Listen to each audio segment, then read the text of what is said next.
Yeah. That's how you know I'm confident about this one. I'm going to record it. All right. All right, let me get my script up. Slideshow. All right, my favorite whale.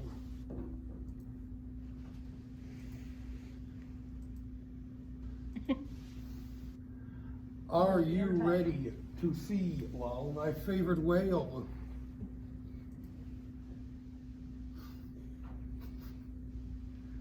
Ah, you guys are no fun. That was funny.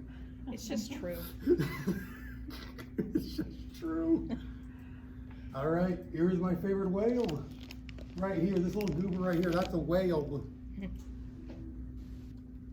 me catch up. All right, this is pakicetus.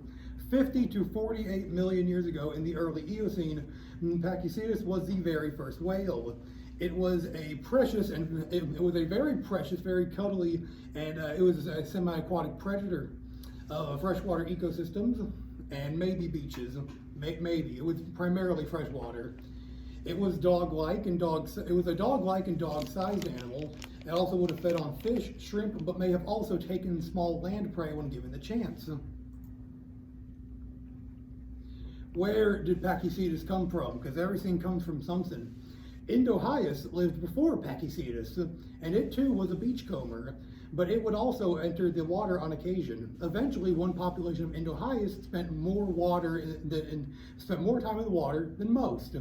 Eventually, one population of Indohyus, that one population became pakicetus. There we go. So no, this meme right here, which you're probably familiar with, is not correct. If correct, it would be Indohyus talking to Diacodexis. Diacodexis was the first even-toed ungulate, hoofed mammal, and was the very deer-like ancestor of all deer. It is the earliest definitive artiodactyl. Oh wait, I'm just not realizing I repeated myself on that slide. Oh well. All right, here we go. Pakicetus goes even further beyond. Pakicetus evolved.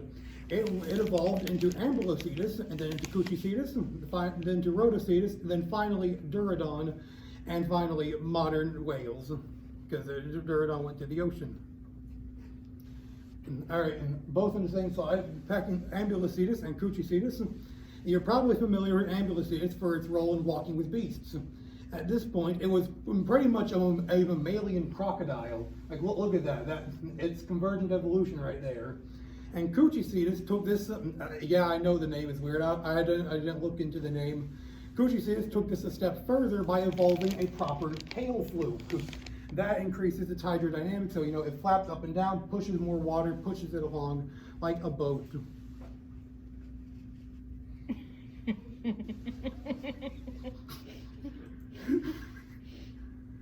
But why be crocodile shaped?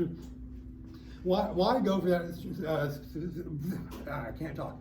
Why go for that specific shape of body specifically? Because that's convergent evolution.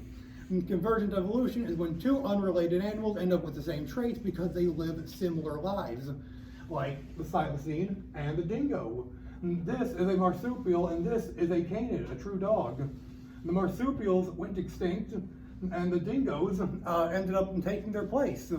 So not only did this evolve into a dog, this dog is in the process of evolving into a Silacine. Wait, no, go back. How do I go back? Hit the arrow buttons. There we go.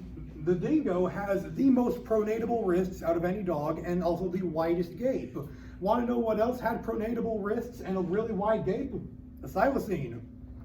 Anyway, that's a side note. And prehistorically speaking, the crocodilian body shape has worked time and time again because it is the best option for being a semi-aquatic hydrodynamic ambush predator. So in a way, crocodiles have existed long before crocodiles. Many prehistoric crocodiles, like Sarcosuchus, are not true crocodiles. It's a pseudosuchian, but it is a crocodilomorph, meaning it's related. On the other hand, here part 2. I don't know why they put an anime girl for reference. In fact, the crocodile body plan has existed even longer than crocodilomorphs. Examples, Mastodonsaurus and Prionosuchus. These two are amphibians that lived long before archosaurs even existed. Henceforth, where am I on the script? They both convergently evolved to be like alligators and gharials, respectively. And henceforth, the pakicetus population favored the water more. As the I need water. So does pakicetus, apparently. As the pakicetus population favored the water more and more, the water favored shorter and shorter limbs for hydrodynamics. And finally, Rhodocetus. Rhodocetus was a step further. It was basically a seal by this point. As you can see, the tail is beginning to shorten. It shortened at this point. Actually, it's beginning to become longer. But you see these legs got bigger to push it along. They'll be gone too. But it's developing like proper flippers by this point. Rhodocetus is a bit of a weird one. And finally, the point of no return. Whales are now fully aquatic in the form of Basilosaurus and Durodon. And I know if you're wondering why Basilosaurus is called that, it's because when its bones were first discovered, they were so big that it was thought to be the biblical Leviathan itself, and therefore was named King Lizard.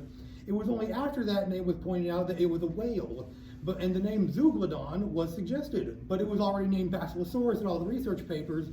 And that debacle put the laws of nomenclature into action. Once a name is in place, it's in place for good, for better or for worse.